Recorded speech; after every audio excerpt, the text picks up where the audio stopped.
네, 우리 옆에 사람 인사해볼까요? 우리 오랜만에 한번 인사해볼까요? 아이고 예쁘다. 시작. 아이고 예쁘다. 네, 우리 땀나도 예쁘고 화장 안 해도 예쁘고 하면 더 예쁘고 우리 오늘 이곳에서 우리 성도님들 모두가 다 하나님께서 보시기에 정말 아름다운 성도님들로 믿습니다. 오늘은 고향이라는 말씀의 제목으로 함께 은혜를 나누려고 합니다. 우리 고향이라고 하는 것은 사실 우리에게는 참 뗄래야 뗄 수 없는 장소죠. 내가 태어난 장소고 내가 어렸을 때 함께하던 장소. 그런데 이 고향이라고 하는 것이 사람들마다 다 똑같지는 않을 수도 있어요. 왜냐하면 저는 고향은 사실 저 수도권이 태어난 곳을 서울하고 이제 경기 쪽에 어렸을 때 그렇게 살았는데 대전에 일찍 이제 이사를 갔어요. 초등학교 아마 저희 교를 전후로 이제 알고 있는데 일찍 가다 보니까 거기에서 이제 대학 4년까지 하고 다시 이제 대학원 서울로 오면서 이제 대학을 4년 때까지 있다 보니까 저에게 있어서 고향은 이제 대전이죠. 그래서 대전에 가면 이제 마음이 좀 편안한 마음이 좀 있어요. 대신 이제 안타까운 것은 예전에는 저희가 그냥 슬리퍼 직직 끌면서 갔던 우리 동네 빵집이었던 성심당을 이제는 그렇게 못 가더라고요. 그냥 옛날 생각했다 갔다가 깜짝 놀랐어요. 너무 많아가지고 사람이 들어가질 못하더라고요. 그래가지고 괜히 쓸데없는 샌드위치나 사러 들어갔다가 그랬는데 예전에는 정말 그 성심당이 대전에서는 유명했지만 그래도 이제 저희 동네 빵집이었거든요. 그냥 가까이에 있어서 식빵 먹고 싶으면 식빵 사러 가고 또 남는 빵이 있으면 또 교회에다가 많이 공급도 해줘요. 하루 판매를 하고 남아있는 빵들은 각 교회나 이런 데 단체들이나 이런 데다 무료로 다 보내줘요. 자신들 폐기를 하지 않고 괜찮은 것들이. 그래서 원래 좋은 일도 많이 하고 내가 친숙한 거였는데 한편으로는 고맙기도 하죠. 그렇게 성장을 했으니까. 한편으로는 또 아쉽기도 하고 이제는 내가 못 먹으니까 참 좋아했던 빵이었는데 그런 것처럼 고향이라고 하는 것은 어떻게 보면 추억의 장소이기도 하고 환대의 장소이기도 해요. 내가 가면 언제나 나를 반겨줄 친구들이 있고 나의 부모님들이 있고 또 내 친척 또 형제 지간들이 있는 장소 그런 곳이죠. 얼마 전에 한 여성 가수가 자기 고향에 갔던 영상이 유튜브에 올라온 적이 있어요. 그 가수의 고향이 거제도라고 하더라고요. 거제라는데 거제 1호래요. 1호 아이돌이에요. 1호 아이돌. 처음으로 거제에서 아이돌이 탄생했다고 하더라고요. 그런데 그 고향에 방문을 해가지고 이제 바닷가에서 둘이서 막 놀다가 이제 라면을 먹는데 라면에 뭐 이것저것 뭐 재료를 좀 넣고 싶은데 없었나 봐요. 원래는 뭐 단무지도 좀 먹어야 되고 김치도 먹어야 되고 뭐 어때 없나 뭐 사와야 되나 하는데 이제 그 친구가 고향이 거제잖아요. 바닷가에서 이제 라면을 끓이고 있다가 너 내가 가지고 온다고 여기 다 내 나와봐 나 여기 다 아는 사람들이에요 막 이러면서 가가지고 웬 식당 하나를 들어가는 거예요. 그럼 식당 문을 열고 들어가서 이모 저 덕현이 딸인데요. 그래서 오니까 그래 내가 왔다는 소리 들었다 하면서 막 반갑게 맞이해줘요. 그러면서 통닭 튀겨줘 라면 끓여 먹는다니까 뭐 단무지가 다른 거 필요 없냐 막 이러면서 그러니까 고향이라고 하는 그 정겨움이 있는 거예요. 그리고 담담함도 있는 거죠. 내가 가면 나를 아는 사람들이 있고 그 아는 사람들이 나에게 필요한 것을 도움을 줄 것이다 라고 하는 거예요. 고향은 그런 곳이기도 했었습니다. 반갑게 맞이하고 멀리 떨어져 있다가도 생각나고 그래서 한번 방문하면 작은 위로라도 받을 수 있는 곳 그것이 고향이라고 하는 장소이죠. 그런 면에서 보면 예수님께서는요 다른 지역들에는 참 많이 다니셨잖아요. 또 오래 계시기도 하셨는데 이상하게 정작 고향은 그렇게 오래 계시지도 않고 자주 오시지도 않는 곳이 되어버렸습니다. 예수님께 고향은 따뜻함과 위로를 주는 장소가 아니었기 때문에 그래요. 그 이유를 이제 오늘 본문에서 설명을 하는데 오늘 본문 2절을 보면 예수님께서 회당에 들어가서 사람들에게 이제 가르치시는 장면이 나오는데 많은 사람이 예수님의 말씀을 듣고 놀란 거예요. 너무 권위 있는 말씀이 예수님을 통해서 들리기 시작하니까 그렇죠. 그 지혜와 권능이 너무 뛰어나고 그리고 여기까지가 예수님께 관한 정확한 사실이기도 해요. 예수님의 말씀은 능력이 있고 권세가 있고 그 말을 듣는 이들에게 마음의 움직임과 찔림이 있는 그런 권위 있는 말씀이기도 했었습니다. 그런데 그 지혜와 가르침과 권능을 통하여서 예수님 앞에 막 나아가고 예수님 앞에 상담도 좀 하고 기도도 받고 이런 게 아니라 배척한 모습으로 나타나기 시작해요. 그러면 예수님을 배척한 이유가 도대체 무엇일까? 예수님에 대한 질투라고 할 수가 있어요. 예수님의 30여 년의 시간의 성장 과정을 사실 이 마을 사람들, 고향 사람들 다 봐왔잖아요. 누구의 아들이고 그가 직업이 뭐였고 어렸을 때는 어떻게 살아왔고 이걸 다 알고 있다는 거예요. 저도 고향 교회가 당연히 있죠. 대전에 출신 교회가 있죠. 그 출신 교회 아직도 이렇게 저 어렸을 때 계시던 분들이 지금도 신앙생활 하고 계시니까 제가 목회하는 곳을 항상 궁금해하세요. 그분들. 그래서 이제 건강이 안 좋으셔가지고 이제 쉽게 오지를 못하시니까 그래서 못 오시지만 아마 건강만 허락하셨으면 아마 몇 번 오셨을 것 같다라고 이야기하실 정도. 그래서 지금도 저희 부모님에게 한 번씩 갔다 간다고 하더라고요. 언제 안 가냐고. 아들 교회 좀 한 번 가야 되실 것 같은데. 그 정도로 많이 궁금해하세요. 그만큼 어렸을 적에 그렇게 사건 사고 많았던 녀석을 목사를 한다라니까 궁금하시긴 한가 봐요. 얘가 잘하고 있나, 혹여나 또 성도들하고 맨날 대판 싸우고 있진 않나 이런 걱정을 많이 하시는 것 같아요. 그런 성장 과정들을 다 보고 있으니까 자기가 봐왔던 예수라고 하는 그 아이는 이렇게 똑똑한 교육을 받지 못했던 사람이라고 합니다. 그리고 이 아이가 이렇게 지혜로운 줄도 몰랐어요. 그냥 그저 같은 동네에 살고 있는 예수라는 이름을 가진 어린아이, 그냥 청년, 그렇게 성장했던 사람. 그런데 어느 순간 고향을 떠나서 타지에서 일하고 있다라고 생각했던 사람이란 말이에요. 그런데 이 아이가 돌아왔는데 갑자기 회당에서 자기에게 말씀을 가르치겠다. 그리고 그 말씀을 듣는데 야 이거 웬만한 선생님들보다 비교조차 할 수 없는 것이죠. 그리고 거기에다가 그 말씀을 듣는데 왠지 그 자기들 마음 가운데 뭔가 깊은 울림이 생기기 시작하는 거예요. 그러면 그것을 그냥 받아들이면 되는데 이것이 내가 알던 그 예수라는 아이, 뭣도 몰랐던 아이, 내가 이것저것 삶에 대해서 가르쳐야 됐던 그 아이가 지금 나를 가르치고 있네 하면서 거기에 대한 질투심이 올라오기 시작합니다. 같은 사건, 그것도 긍정적인 사건을 보고 있는데도 불구하고 자신들의 형편과 입장에서 왜곡된 마음으로 보고 진실을 부정적인 시각에 가두어 버리기 시작한 거죠. 이것이 종종 신앙인과 비신앙인 또는 마음으로 섬기는 자와 그렇지 못한 자의 차이점으로 나타나기도 해요. 우리는 예수님을 믿고 성령님의 역사하심을 마주하게 되면 마음이 열린 성도들은 순종과 은혜로 받지만 마음이 닫혀있는 사람들은 단지 그냥 놀람 그리고 혹여 저거 무슨 서로 짠 거 아니야 라고 하는 의심으로 받아들이게 됐다라는 거예요. 그러니까 이 마을 사람들이 예수님을 배척했던 그 마음이 어느 정도였는지를 이야기를 해드리면 3절의 표현을 이렇게 해요. 이 사람이 마리아의 아들 목수가 아니냐 이렇게 얘기를 해요. 자, 이것은요 아예 예수님을 인정하기 싫다는 마음이 잘 드러난 부분이에요. 유대인의 전통적인 관습에 따르면 비록 아버지가 이미 돌아가신 후에라도요 그 자녀를 지칭할 때는 어머니의 이름이 아니라 아버지의 이름으로 지칭을 해요. 우리가 성을 중요시하게 여기듯이 이때 당시의 사람들은 남자 그 중에서도 가장에 대한 것을 굉장히 중요하게 생각했어요. 가장의 이름을 더럽히는 것은 명예와 수치의 관점에서 보면 명예를 상당히 훼손하는 일이었어요.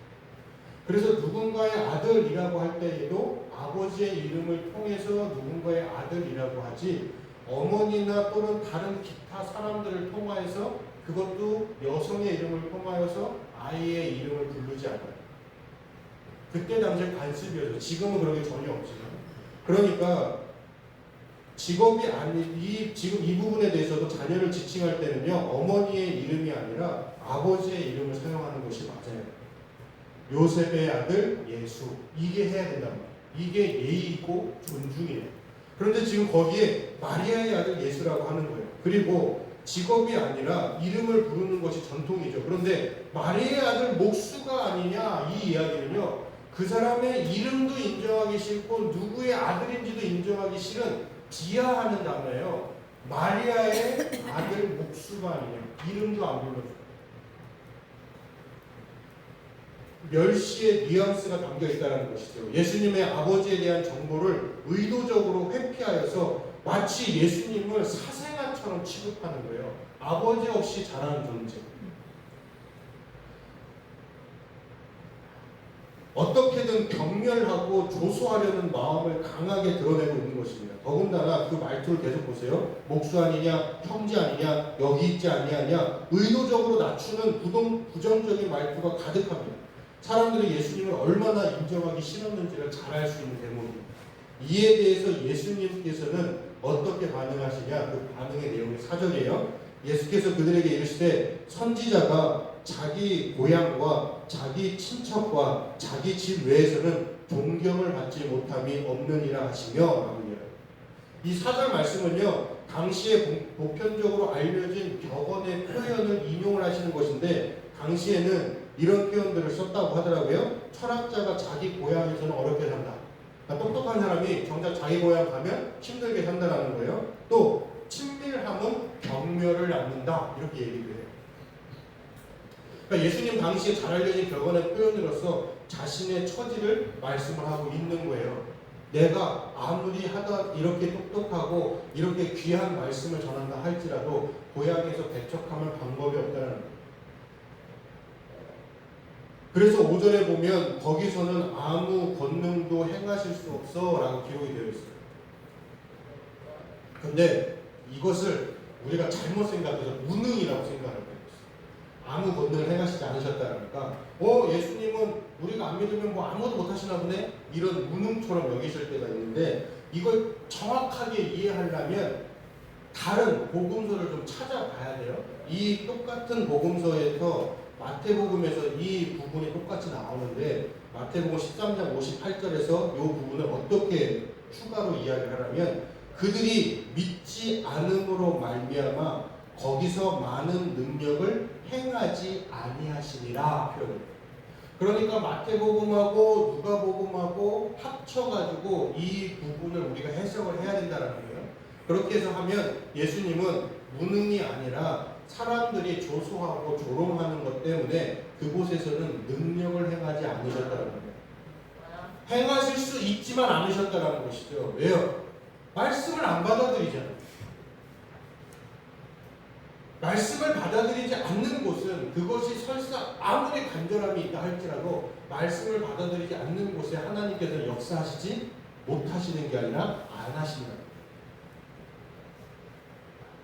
이러한 반응에 예수님도 놀라셨다라고 이야기하잖아요. 6절 3절 말씀 보면 그들이 믿지 않음을 이상히 여기셨다.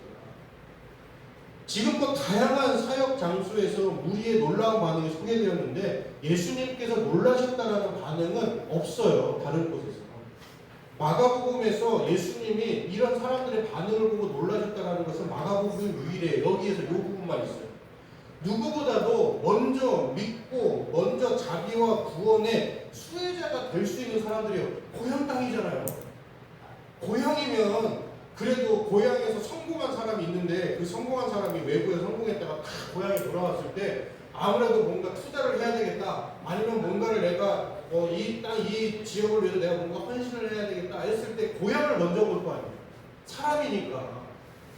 그러니까 예수님의 고향 땅이니까 예수님이 더 신경을 쓸 거란 말이에요. 어쨌든 거기에 어머니도 계시고 자기 형제들도 있고 일가 친척들이 다 있고 어렸을 때부터 자기와 함께 했던 사람들이 잔뜩 하단 말이에요. 그러니까 타 지역보다 더 큰 것을 행하면 행하셨지 안 행하실 리가 없다라고. 그러니까 놀라운 거예요. 내 고향에서 나에 대해서 오히려 정작 타지에서 처음 보는 사람들도 나를 인정하고 믿고 그래서 병 고침을 얻고 나중에는 죽은 자도 살아나는 역사를 경험하는데, 정작 내 고향에서 나에 대해서 그래도 그나마 잘 알고 있다라고 생각하는 사람들이 나를 배척하니 이곳에서 도대체 무슨 일이 벌어지는 거야? 이 정도로 놀라시고 계시는 것이죠.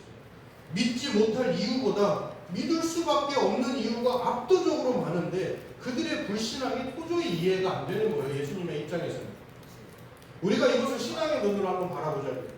정말 풍성한 은혜 속에 머물 수 있는데도 내가 생각하는 가치가 삐뚤어지고 인정하고 싶지 않은 마음이 있어서 하나님의 일을 내버리고 부정적으로 판단하는 경우가 우리 안에도 적지 않다는 거예요. 그냥 진실된 모습으로 보면 되는데 그것을 이리 꼬고 저리 꼬고 때로는 이렇게 해야 저 사람이 일할 수 있다, 이렇게 해야 저 사람이 한다, 이런 식으로 잘못 해석해서 판단하는 경우가 적지 않다라는 것입니다. 예전에 한 목사님은 자기가 이제 사역을 할 때에 여러 부서들이 있잖아요. 뭐 교육부도 있고, 뭐 방송팀도 있고, 뭐 새신자부가 있는데 칭찬을 안 한다는 거죠. 절대 칭찬을 안 합니다. 성도들 왜요? 칭찬을 하면 안 되지. 예를 들어서 여름 성경학교를 잘했어. 성도들 교사들이 여름 성경학교 잘 치렀어. 그러면 목사님이 아유 고생했다. 이번에 이거 하느라 이 더운데 그 땡볕에서 선생님이 다 준비하는 거거든요. 그러니까 그거를 다 준비하고 저희도 이번에 여름성경학교 때 아이들 이제 물놀이도 있어요. 물놀이 할 때 그 교회에서 물놀이 뭐 수영장이 어디 있겠어요? 수영장을 누가 만들겠어요? 가서 저희들이 만드는 거예요. 목사들이 지방 목사들이 모여가지고 다 수영장 펼쳐가지고 다 만들어 놓고 물 받아놓고 하는 거예요. 이번에도 큰 거 하나 빌리기도 하지만 그렇게 해서 수고해가지고 여름에 다 치르는 거라 모든 교사들이 다 그렇게 한다는 거예요. 그러면 고생했다 칭찬하면 되는데 안 한다는 거예요.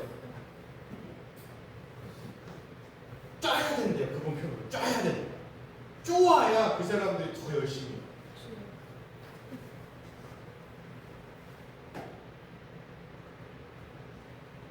그렇게 봉사하는 사람들의 얼굴을 봤어요. 다시 내가 해야 되는데 어쩔 수 없이 그냥 하는 거예요. 안 하고 싶은 마음이 더 커요. 물어봤어요. 교사 하고 싶은 말 하면 사람이 없으니까 하는 거예요. 사람만 생기면 그만두고 싶죠. 봉사 안 하고 싶어요. 그러니까 맨날 잘해도 욕먹는 거예요. 잘해도 혼나야 되고 열심히 해도 혼나야 되고 열심히 안 하면 더 혼나요. 칭찬받을 수 있는 방법이 하나가 있어요. 뭔지 알아요? 안 나오면 안 나오면 전화해.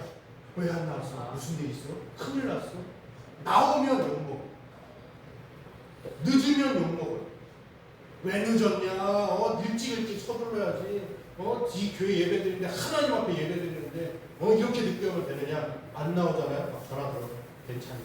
큰일 없네. 그걸 보면서 저희 목회도 다듬어지는 거죠. 그래서 저는 늦게 오는 사람을 절대 화. 오는 게 어디야? 아는 것들이 화를 내야지. 아는 것들이 혼나야지. 온 사람들이 왜 혼나요? 하다 보면 늦을 수도 있지. 아니면 태생상 그냥 태생이 늦는 수밖에 없는 성격의 사람들이 있어요. 좀 느긋하신 분들도 계세요. 그래도 오는 게 어디예요? 그죠? 와서 예배를 드리고 그래도 조금 늦더라도 와서 얼굴을 비치고 그리고 들어올 때 당당하게 또 안 들어오시잖아요. 다 죄송해가지고 이러고 다 고개 숙이고 머리 숙이고 막 하면서 이제 얼굴만 가리면서 그래도 오는 게 어디예요? 언젠가는 제 시간에 오겠지 하면서 다뤄줬다라고 하는 거예요. 함부로 말할 수 있죠. 함부로 그 사람의 단점에 대해서 이걸 고쳐야 된다, 이렇게 해야지, 이렇게 안 하면 큰일 난다.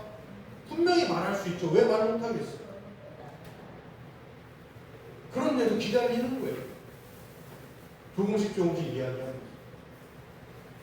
예전에 제가 교회학교 아동부, 유치부 아동부 하고 있을 때는 애들이 올 때마다 혼나는 거예요, 선생님. 찬양 인도하고 혼나고 예배 드리고 오는데 혼나고 막 그러는 거예요. 그걸 봤어요. 왜 혼나나 하고 봤어요. 근데 애들이 열심히 안 한다. 그래서 선생님들 다 불러놓고 있어요. 혼내지 말라. 오는 게 고마워요. 아니 아침 9시에 당시에도 그 아이들은 사실 부모님들 교회 안 다니는 아이들도 많이 오게 됐어가지고 아이들이 자기들이 알아서 일어나서 와야 되는 거지. 그런데 부모 부모님들도 안다는 아이들이 9시에 예배 맞춰서 오는 게 고마운 거지. 그 아이들이 뭔 죄가 있다고 그 아이들이 그러면 율동하는데 그걸 왜 적극적으로 안 따라한다고 대놓고 화내는데. 근데 교사들이 모범이 돼요. 교사들 가만히 앉아있는데 아이들이라고 왜 껴가지고 아이들이 왜 그렇게 신나게 해요? 교사들 안 먹잖아. 예배 드릴 때 교사들은 화장실 가고 싶다 화장실 휙휙 가는데 왜 애들은 가면 안 돼? 교사들이 먼저 바로 서고 바로 잡아야지 아이들이 그걸 보고 배우는 거지. 혼내지 마. 잘했다고 와서 반갑다고 하고 안아주고 칭찬해주고 사랑한다 이야기. 우리들은 때로는 그 사람에게 뭔가 바뀌어야 된다는 점을 이야기해야 된다. 그것을 내가 반드시 해줘야 된다는 어떤 강박이 생기는 거예요. 그러다 보니까 그 사람에 대해서 단적으로 이야기를 처음에는 한두 번 하는데 이게 나중에는 어떻게 변하느냐? 비하로 바뀌어요. 비하는 그 사람 자체가 단점이 돼요. 그러니까 그 사람이 태어난 게 문제인 거예요. 어느 순간부터인가 그렇게 변질되는 거예요. 그러니까 우리가 누구 한 사람에 대해서 예수님도 우리를 기대감을 가지고 항상 바라보셨다는 거예요. 제자들도 기대감을 가지고 바라보셨어요. 그러니까 베드로가 배신할 걸 알면서도 너는 돌이켜서 네 형제들을 위해서 일하라고 이야기하시잖아요. 기대하니까 하는 거예요.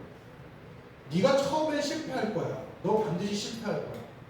닭이 울기 전에 너는 3번이나 나를 부인할 거고 넌 도망갈 거야. 지금 너 그렇게 당당하게 얘기하지만 네가 그런 종자야. 너는 그렇게 할 사람이야. 그런데 나는 그래도 너를 포기하지 않아. 나는 너를 기대하고 있어. 그러니 혹시 네가 그런 일을 경험을 하더라도 돌이켜서 형제들을 네가 잘 돌봐줘야 돼. 이것이 예수님이었단 말이에요. 그리고 예수님은 오늘 이 시대를 살고 있는 우리들에게 동일한 시선으로 보고 계세요. 돌이키면 된다.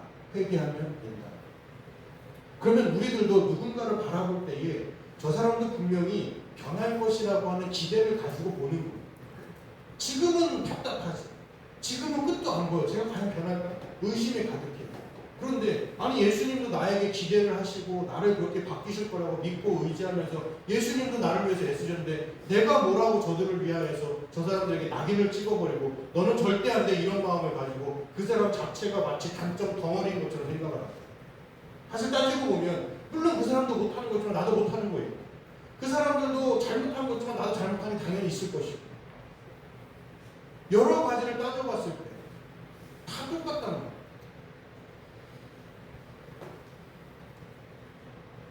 그런데 우리는 너무나 쉽게 배척하고 비난하고 비하하고 그리고 그것을 아무렇지도 않게 생각하고 아까 그 목사님이 말씀했던 그 목사님은 성도들한테 뭔가 쫀다라고 표현을 하지만 사실은 인격 모독적인 언어까지 들어요. 그지 같다라는 표현을 하죠. 여자들을 향하면서. 그러니까 그런 모습들이 자기는 그 사람들이 잘 되라고 한다라고 하지만 잘 되라고 하는 게 아니에요.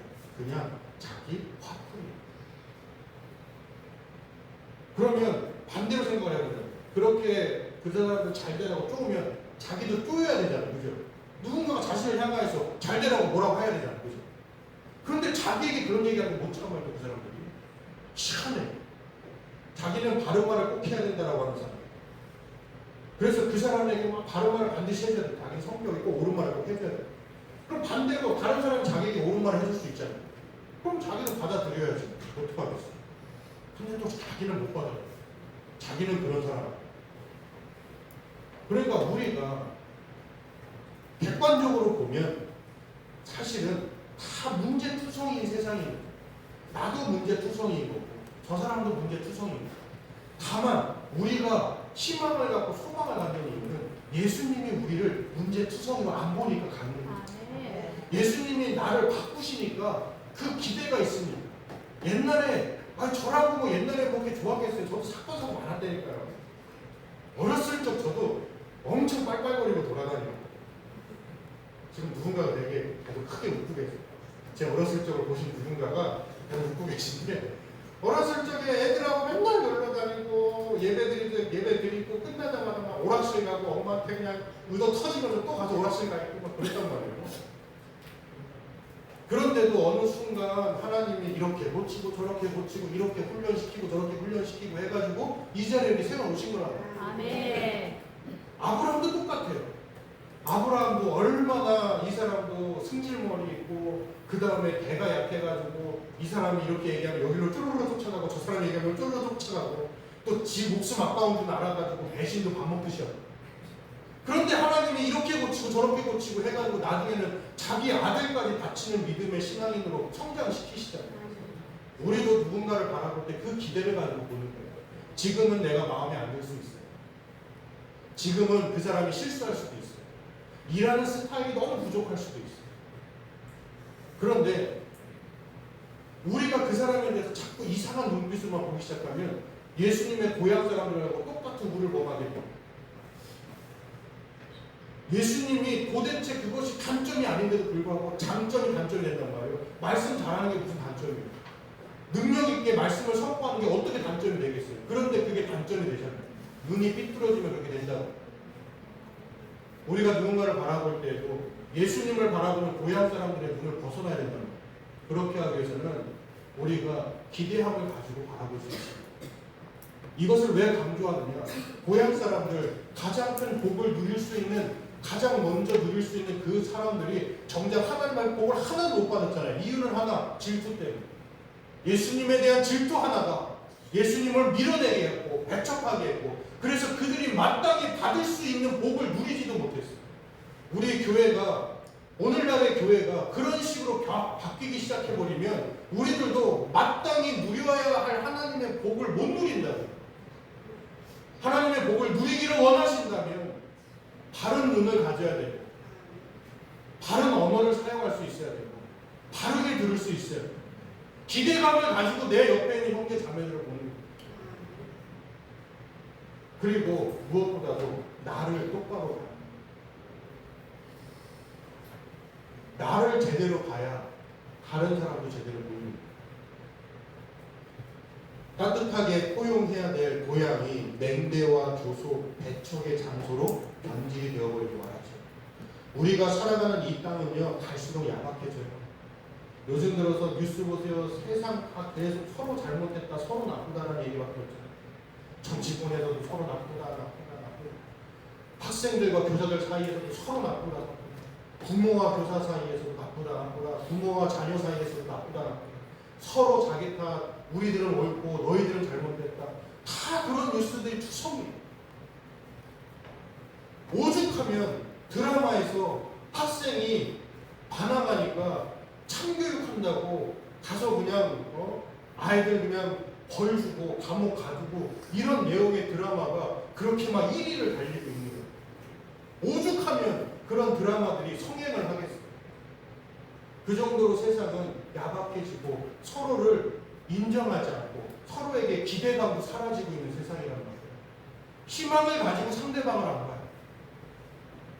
그냥 나 혼자만 보는 거지 저 사람의 감정도 신경 쓰지 않고 저 사람의 무엇도 바라보지 않아요. 세상이 그렇게 변해가고 있다고요. 그러면 우리에게 있어서 고향, 나에게 그렇게 따뜻함을 줬고 이 거제 소녀가 그렇게 따뜻함을 느꼈던 그 고향, 이런 고향의 모습도 점점 사라지게 될 거라고요. 세상이 그렇게 변해가고 있습니다. 그러면 이런 세상에서 어디서 고향을 경험할 수 있게 되겠어요? 우리 따뜻함을 느끼고 위로함을 느끼고 내가 지쳤을 때에 나를 응원해주는 사람, 내가 뭔가 힘든 일이 있었을 때에 나를 위해서 같이 함께 해주고 같이 눈물 흘려줄 수 있는, 그래서 내가 믿을 수 있는 사람들이 모인 그 고향, 어디가 될 수 있겠어요? 지금 이 자리, 이 교회가 고향이 되어야 돼요. 세상에서 지쳐있는 사람들, 세상에 무너져 있던 사람들, 이런대로 상처로서 지쳤고 쓰러질 것만 같은 사람들, 그 사람들이 고향과도 같은 교회에 나와서 다시 위로를 받고 다시 힘을 얻고 다시 세상에 나아간다는 거예요. 우리가 그 역할을 감당할 수 있어야 돼요. 이 교회가 그 역할을 감당해야 돼요. 그런데 교회마저도 야박하게 변하기 시작하면 도대체 예수님께서 말씀하셨듯이 쉬고 싶은 자는 다 내게로 오라고 하셨고 내가 너희를 쉬게 한다고 하는데 도대체 그 쉼을 어디서 느끼냐고. 어디서 우리가 그 쉼을 느껴야 되겠냐. 그리고 무엇보다도 하나님의 일은 긍정하는 마음 플러스 기대하는 마음에서 훨씬 큰 능력으로 나타납니다. 기대하고 긍정하는 마음이 우리의 신앙을 좀 더 하나님과 가깝게 하는 힘이 되고요. 그 힘이 복이 나타나는 것이고 기적이 나타나는 거예요. 이 시간 우리의 모두 부정적인 사고와 생각, 내 사고에 갇힌 신앙들을 다 내려놓고 하나님께 더 가까워지시길 바랍니다. 지금 내가 무엇을 의지하고 있는지, 나는 무엇을 기대하고 있는지 이것에 대해서 나를 좀 냉정히 바라보고 배척을 넘어서 복음으로 다시 살아야 해요. 허용하고 인정해주고 같이 어려움을 이겨나가지고 단점을 서로 보완해주고 손가락질하는 것이 아니라 그래도 좀 더 우리가 황보성 원장님 아까 얘기했던 것처럼 우아하게 신앙생활 해야 될 거 아니에요. 우아한 건 뭐예요? 말도 좀 우아하고 생각도 좀 우아하고 바라보는 것도 좀 우아해지고 손과 발도 좀 우아하게 사용할 수 있어야 되지 않겠어요? 세상은 이제 우아라는 단어가 사라진다니까요. 유일하게 이제 남아있는 곳이 이 교회가 됐단 말이에요. 우아함을 회복해야 됩니다. 이 교회에서 할 수 있는 거란 말이에요. 다른 데서 그게 안 돼요. 이제 신경도 쓰지 않아요. 그러니 여러분 복음으로 다시 살아요. 예수님의 마음으로 다시 사람들을 볼 수 있어야 됩니다. 우리의 미움을 기대로 바꿀 수 있도록 우리가 기도할 수 있어야 됩니다. 부초처럼 떠도는 나그네 같은 삶을 살아가는 사람들에게 위로를 주는 고향이 되어줄 수 있어야 됩니다. 우리가 남사교회를 그런 교회로 만들려고 애를 쓰면서 기도할 때에 우리를 더 자유롭게 하시고 우리에게 필요한 것을 하나님께서 정말 넘치게 채워주실 것입니다.